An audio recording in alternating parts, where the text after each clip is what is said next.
I like to tell stories. So there's an administrator here who said, what's happening with our education, the online education that we're expected to do, it's like we're flying an airplane. But as we're flying the airplane, we're building it.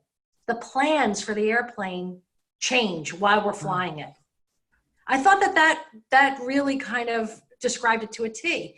You know, here in Virginia, and I guess all over the country, our education system is trying to build something while they're already flying what is. And the other dilemma too, I think, teachers that are responsible for 25 children in their classroom, and then they have their own children at home that also they're responsible for their online learning. What I can say that I found most helpful is to help people to acknowledge where they are. Like, where, you know, how are you feeling right now? So if you're feeling overwhelmed and stressed and anxious and fearful, the solution that comes from that state of being is going to be a solution from that state of being. So I think it's really important to acknowledge how you're feeling, to shift a little bit. And again, the shift happens once you talk to someone about it and verbalize it and expend the energy a little bit. And then you can shift to a little bit more hopeful perspective or just a different perspective. And I'll give you an example. I have a client who she works outside of the home. She didn't know how she was going to be able to manage this because she has to go into work and her children are going to be home. So again, she was very, very overwhelmed. We talked about it. She kind of de-stressed herself. She changed her state of mind to one of being a little bit more open. And I just asked her, I said, you know, the leader within you, what does the leader within you want to do about this?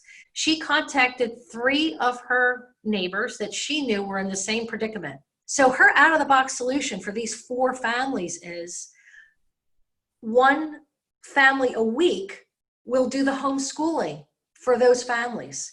So that means 3 weeks out of the month, your children are going to be at school.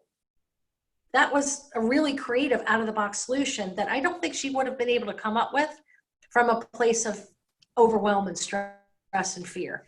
And they found a solution. Their kids 3 weeks out of the month will go somewhere else.